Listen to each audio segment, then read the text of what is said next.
Before I start, I want to do a couple of things. Number one, I want to recognize once again the board members who are here today, because really without them, none of this would have been possible. So would the board members stand? Harmon, Ken, Tim.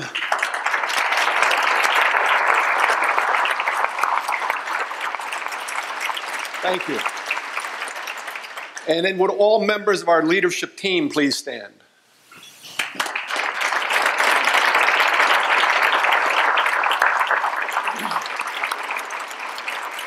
Because without them, it would not be possible. And then finally, would one more person stand? My wife, Judy. Because without her, it would not be possible either. Pastor Copeland, in the longest close I ever heard, said some very profound things. And one of them in particular is really what we are all about with our new movement towards getting kids ready for college and careers. When he talked about the plane, when he talked about kicking the tires of the plane, letting kids get in the cockpit of the plane, I want to tell you personally how powerful that is. Is Jeff Caney here from Caney Aerospace? I went out and visited with Jeff last week, and he showed me around, and he's got a Czechoslovakian fighter jet in his hangar. And he says, Bob, why don't you get in? I said, no, I don't want to get in. He said, go ahead, it's just some easy steps. So I went into that cockpit, and I sat in that cockpit, and I saw all the controls that were in front of me. And I wanted to fly. Now here I am, an old geezer, but I still wanted to fly. How many young kids, if we gave that experience to, would want to fly? How many other opportunities could we provide to children as they're growing and developing that would allow them to try things, to get their hands on things, to get their hands dirty? Even if they don't want to do that for a career, it helps broaden the base upon which they eventually will make a decision about what they might want to do. So this whole purpose of our educational system now is starting to change. From one of teachers standing in front of kids telling them, to us listening to what the needs are of our students, of our parents, of our community, and then turning around and serving those needs. That's what servant leadership is all about. Okay, here we go. William James. Anybody know who William James was?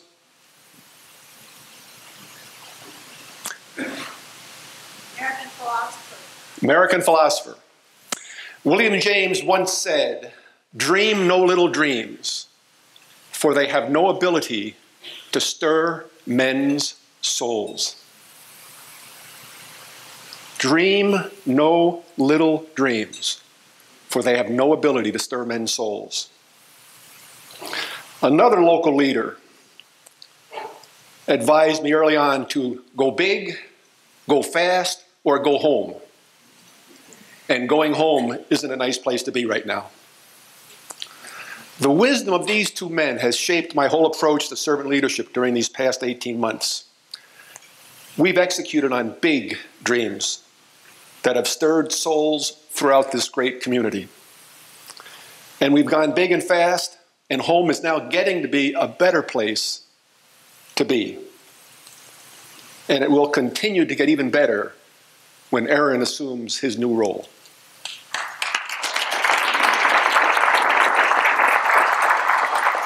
Here's a quick list of some big dreams that have come true in this community.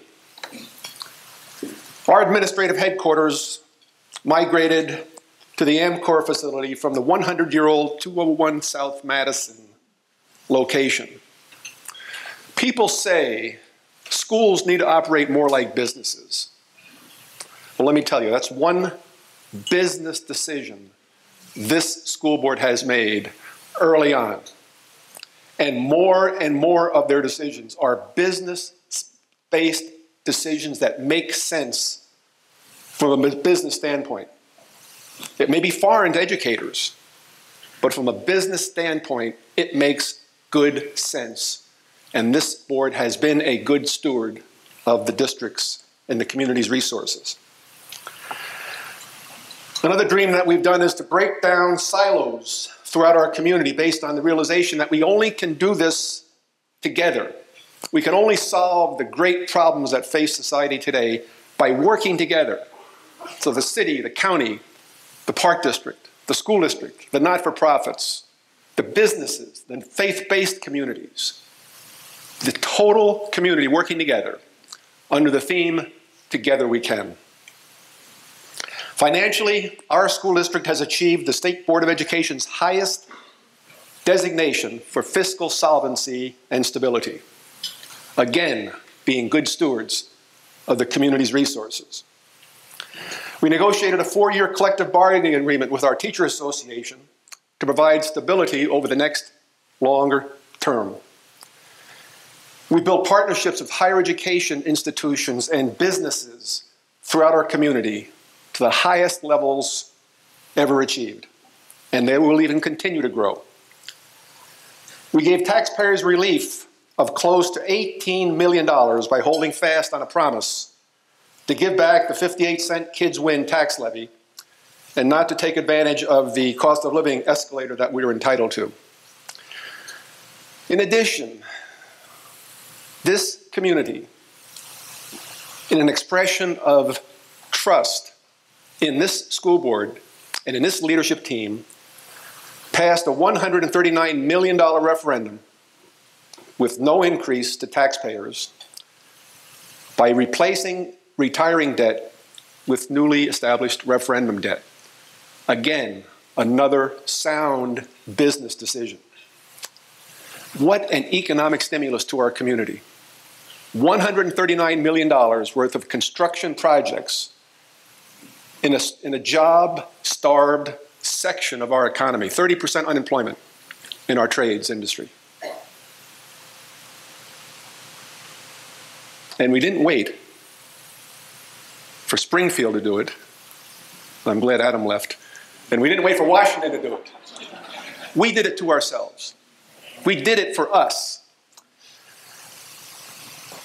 Another local business leader gave me early advice, and it was wise advice. And he said, to succeed in business, you need to do more of what you do well. And that's what's led to our increase in our early childhood and Montessori programs, because those programs are recognized around the state as being exemplary programs. And finally, and maybe most importantly, we have assembled a leadership team of local talent with a big dream of having our next superintendent come from within that leadership team. I am so proud to have been able to deliver on that dream. I'll be leaving the district in June as Dr. Ehren Jarrett transitions into this superintendency, and I can't wait to cheer him and his leadership team, our teachers and students, as they score success after success. We've had many successes in these past few months, and Ehren will speak more about these in a few moments. But I know that we have many more big dreams ahead of us, and that we will continue to lead under the belief that together we can. Thank you so much for the privilege to be able to serve this great community.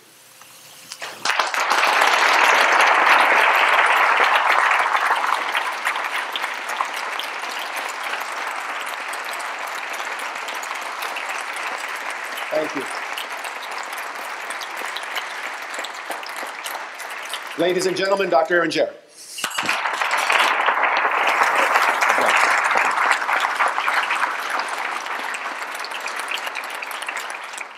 One more time, I just want to say thank you to Dr. Willis. He's been a great superintendent, and he's been an even better mentor, and he was just what this community needed in a very difficult time. Dr. Willis.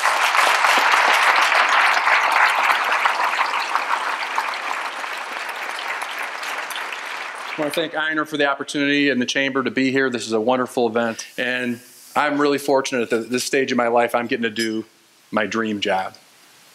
And come July 1st, I'm really excited to start that. But what's funny is when I've shared with people that this is my dream job, I get some different reactions sometimes. I've heard people say, "Are you sure?" Sometimes people will kind of kindly pat me on the shoulder, say, "Good luck." But the reason this is my dream job is because I believe this is the epicenter of what it's going to take to make the community I was born and raised in, and I love, the great community we all know that it can be. And I'm excited to embark on that challenge, and I couldn't be doing it with a better board and a better team. I'm really excited to do that. And when you look at our community, we have a situation here where the rules have changed a little bit. And we have 73%, we had 72% of jobs in 1973 were available to people that had a high school diploma or better. And now we're in a situation, the city of Rockford, all right, never mind, I'm just going to wing it here. And now we're in a situation in the community in 73 where we had a wealth index that was better than the national average. So things were better when the high school diploma or less was enough. And then that switched. And we moved on to a world where only 41% of jobs were available for people that had less than a high school diploma. And you can see when you look at the birth of, at the time when my children were born in this community in 03 and 06, that Rockford now had slipped below the national average for wealth. So we have a challenge here, and we have an opportunity to continue to improve moving forward. Now, when you look at where this is headed, 31 million of the 47 million new jobs that are going to be created are going to require some type of post-secondary education. So all the work that Alignment Rockford's doing and what we're trying to do as a community is going to be absolutely essential to help us be successful as we move forward. Now, I'm kind of an optimist, as I said. I was raised in the city of Rockford, and I'm also a Chicago Cubs fan.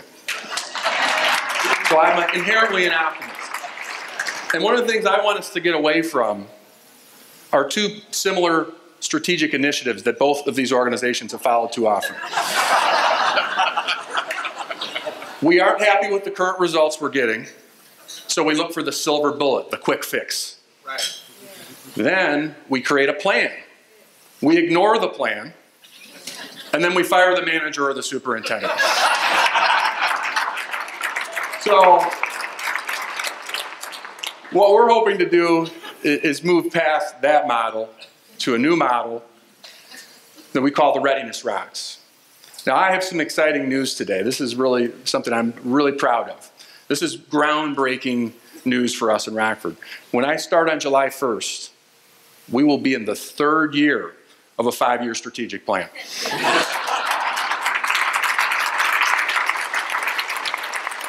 We haven't had a lot of success getting past the first two.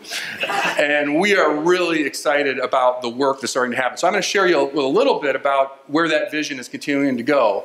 But I also want to spend some time talking about some of the things we actually have gotten done in the first couple of years here. So if we can keep moving. The first thing we want to focus on is preschool for all. And preschool for all is so important because it focuses on where we're starting with our educational system. And with Alignment Rockford having an early starts committee, we're actually starting before birth. So that's a great community effort there. But where we've really focused in Rockford in the public schools is on the Preschool for All initiative. And last year at this very event, Dr. Canada used a metaphor about the difference between poverty and time. And he compared, and he looked at children from poverty and talked about those students start on a train and they are behind before they even get started. Whereas students that come from a more supportive home environment that have more resources get a little bit of a head start. But they're both on the same track. And if we make poverty the variable, that train on the bottom, more times than not, is always going to come in first because there's not going to be enough time to catch up. What we have to do in our community is not make poverty the variable. We have to make time the variable so that students can catch up. And I thought that was a really powerful message. And so we've started to make those investments to get an early start. Now, part of the advantage with investing early is if you look at student achievement, and what happens is the gap in student achievement actually gets wider the older children get. And so often, we spend all of our time reacting later in the game and pouring resources in, but look at the value and how close that achievement gap is in preschool.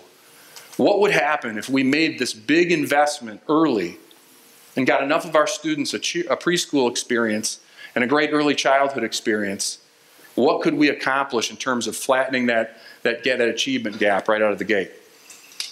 We've added 600 early childhood preschool students this year with our expansion, and I really want to applaud our early childhood department. I see Kim Nelson here in the crowd. Great work adding 600 new students that are getting that early childhood experience.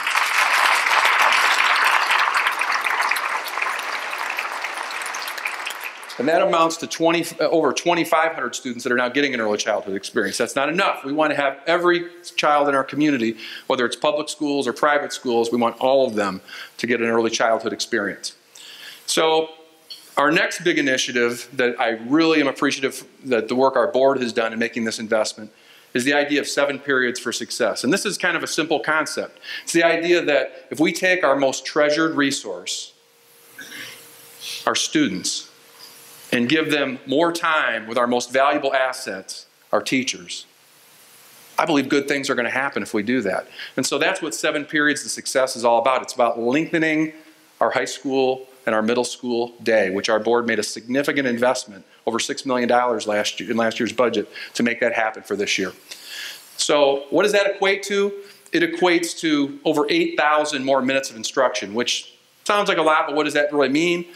What it means is that we just added 28 days of instruction to our middle and high school students. And with a lot of our students, they need every one of those days moving forward. One thing we've done for students that need more math and reading, this is a really deep educational concept, is we've taken kids that need more math and reading instruction because they're behind grade level, and we've given them the grade level instruction, and then we've given them more. We took that extra class period, and now instead of 50 minutes of math, students that are below grade level are getting 100 minutes of math. Students that were getting 50 minutes of English are now getting 50 minutes of English and 50 minutes of reading. So that's making a difference, and that was 0 to 1,823 examples of that intervention in 1 year. That investment is certainly paying off for students that need more. But it's also paying off for students that need enrichment, because we have a lot of our students that are doing really, really well. And we don't spend enough time focusing on those students. In 1 year, we've almost doubled the number of advanced placement courses taken in the Rockford Public Schools. We've gone from 1,254 to just under 2,200 advanced placement classes in 1 year by focusing on that and adding that 7-period day. And then if you look at art classes, you can see some of our outstanding art from our artists at Jefferson in the back corner there. We have almost doubled the number of students who are participating in fine arts classes as well. So I applaud our board for what has been a great investment that's already paying dividends and is going to continue to pay dividends as we move forward. Our third rock is our most ambitious. This is a big dream right here. This is the idea of every child that attends school in the Rockford Public Schools having his or her college education paid for. This is a bold idea, and there are some communities that have taken that on. But the reason we need to take this on is a pretty selfish one. If you look at this chart here, you can see there are 25% demand for bachelor's degree jobs in our community, and we have less than 20% of the people in our community that have a bachelor's degree. We've got to close that gap. Doesn't mean everybody needs a bachelor's degree, but we certainly have some work to do there. We also, Janice Fadden, with her remarks at RADAC last week, pointed out that the most recent study points out 25 to 44-year-old students or adults we don't have enough of them, and they don't have enough educational attainment level. So we have a real incentive to have more people have an education in this community. Moving forward, we can follow models like Kalamazoo, Michigan. Kalamazoo, Michigan took this challenge on, and they had a group of wealthy benefactors, some anonymous billionaires, who basically said, every child in our community, if they can qualify for college, is going to have an opportunity to go to college.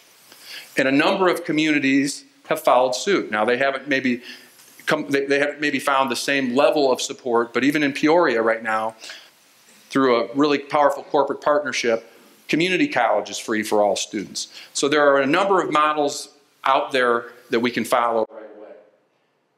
So what we're talking about really here is Rockford having a location-based scholarship. The idea that it's a competitive advantage for a family to buy a house in Rockford and for a family and for a child to live in Rockford. Because far too often people see that as a disadvantage. But what a powerful impact it would have in terms of student goals and objectives, and in terms of what it would do to property values if, by the virtue of living in Rockford and sending your child to public schools, you knew that college was paid for. I'm pretty confident we have an easier time selling houses. And I'm pretty sure that our students would have a very different outlook on what their futures held for them. Now, I know it's a big dream, I know it's bold, and I know we probably aren't going to find any billionaires to do this. But what I can share with you is there are a lot of great organizations, like the Community Foundation, that are providing all kinds of scholarships already. And there are also some specific groups that maybe don't have the financial resources put together, like our Rockford Promise group. Rockford Promise is a group that doesn't have the millions behind them, but what they do have is a group of hardworking people that are making sure every child in our district tries to fill out their financial aid form for college. Because there's all kinds of money that's wasted right now because students don't fill out their financial aid form in a timely manner. So I applaud the work of our Rockford Promise group. Another organization I want to applaud is Rockford College, and soon to be Rockford University. When Dr. Willis talked to Dr. Head about the possibility of college for all, he was one of the first people in line to offer over $2 million in scholarships for our students. What a powerful partner to have in a very important endeavor. So thank you, Dr. Head.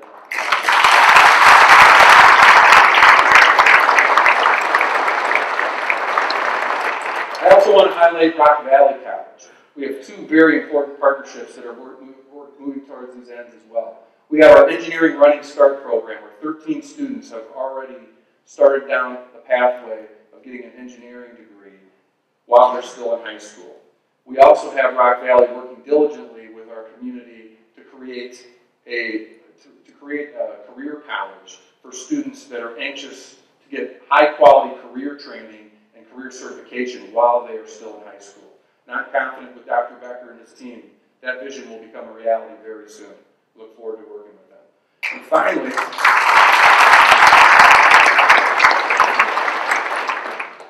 CNC machine. We have an outstanding partnership going because not every student is going to go to college right now. And I wanted to share this example of something that can happen if we put our heads together.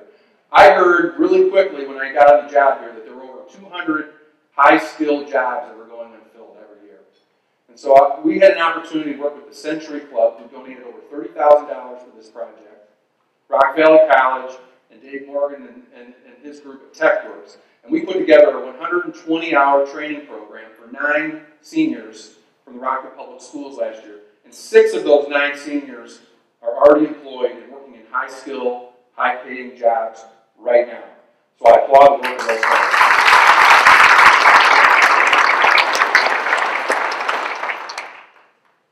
And boy, this is something that I'm just so proud of. I look at this community and I'm excited because we are on our way towards having 21st century schools. And the group that I have to thank the most for that is our referendum committee. And I got to tell you, this is a group of people that raised over $250,000. This is a group of people that put even more than that into just volunteer hours and hustle and sweat equity. There were over 2,000 signs that were all over the street. And I am so proud of our community when that referendum passed with a 64 to 36 margin. And I have members that were involved in the referendum. Please stand and be recognized. You're welcome.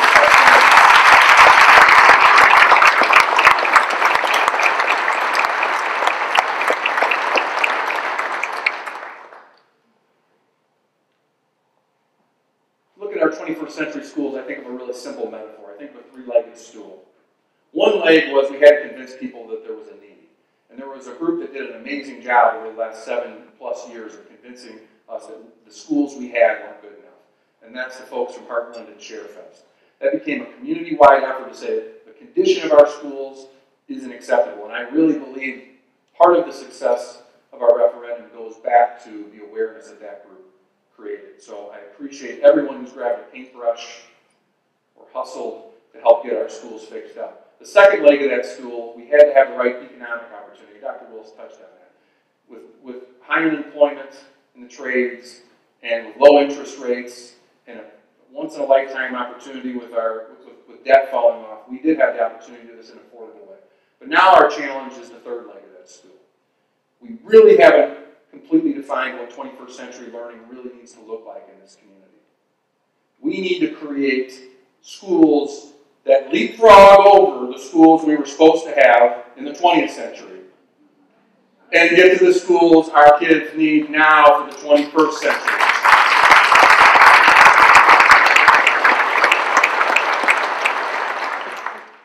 And the good news is, in addition to the $139 million in the referendum that we were able to raise in the referendum, we're going to be able to put about $211 million right now towards that endeavor of creating the schools our teachers deserve to teach in and our students need and deserve to learn in. And beyond that $211 million, over $60 million of it is going to come online this summer to provide much needed employment to our construction industry. So we're excited to see that work start this summer.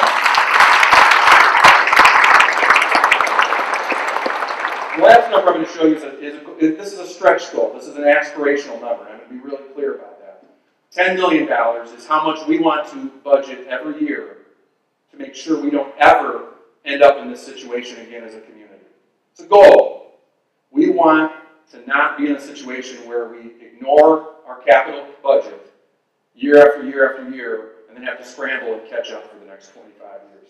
So I know Todd Schmidt is going to work hard to keep me honest on that. And we are going to be very committed to trying to reach that goal on an annual basis as we budget. So we are excited about moving forward with our current projects, and we want to make sure that this isn't the only time we make those investments. Now, our final rock is what it's all about. This is the outcome. The idea that we have about 36% of our students, our school system works really, really well for. And then we have some students where it doesn't work as well, where they're either not graduating, or they're graduating, but they're not college and career ready. So for our students that do graduate and are college and career ready, there's a really powerful statistic. For children in our system right now that take one advanced placement course per year, the average ACT is at 27 right now in Rockford Public Schools. 27 puts them in about the 90th percentile. Our schools are working extremely well for some of our students right now. And to give you some perspective on it, find institutions like Rockford University and NIU, institutions like Illinois State, institutions like DePaul, institutions like Loyola, just to name a few local schools, are very accessible for our students right now. But it's not enough to just have some of our students have access to higher education. We want post-secondary education to be a reality for all of our students. So we have to tackle what we can do for the yellow, which are students that have not graduated, and our red students who are graduating, and our yellow students who are graduating but need remedial coursework before they can be successful moving on.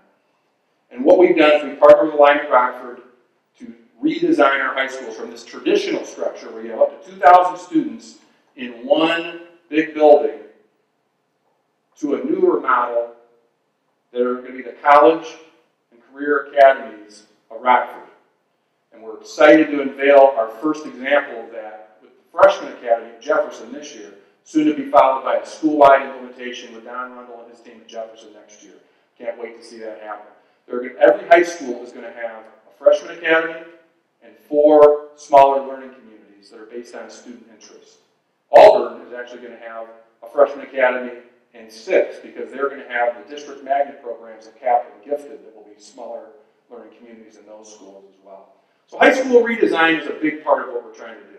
It's huge, but it isn't going to solve everything because we still have too many of those kids that aren't ready when they graduate or aren't graduating at all. And I think the number one variable that causes that comes back to something that isn't happening enough in people's kitchen tables. You know, I was very fortunate, and so many people in this room I'm sure were fortunate, to have great guidance and have these kinds of conversations about college, what it takes to be ready for college and career at home. And you know, sometimes I get really mad that it isn't happening in all the homes in our community right now. But I've really thought a lot about that. I said, you know, either we can be angry and we can lament that and we can be frustrated, or we can set out together as a community to create the kind of school system that ensures that all children receive the type of education they need to be college and career ready. And as my good friend Martha Hayes says, all means all. Now I'd like to close by recognizing all the people in this room who have been a big part of opening and sitting at that kitchen table to be inclusive of all of our students. First, I'd like to start by thanking our school board, who have made a huge commitment of time and resources. So if we can have our school board stand, please remain standing.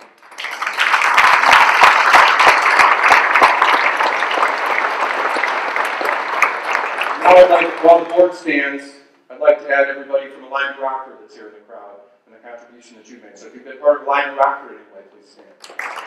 Remain standing.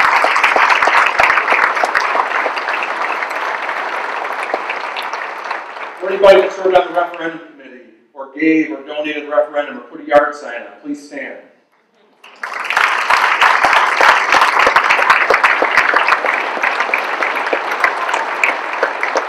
For anybody who's ever grabbed a paintbrush and been part of ShareFest and given some elbow grease and some sweat equity to help improve our schools, please stand.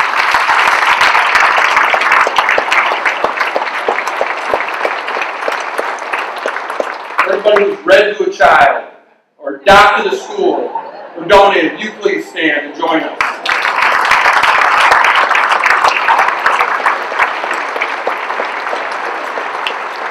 As I look out at this crowd right now, this afternoon, I see a group of people that I am proud to have at that kitchen table with me right now. And my goal for our community and our focus as a leadership team is going to be making sure that we don't rest until every one of our children has a seat with you at that kitchen table.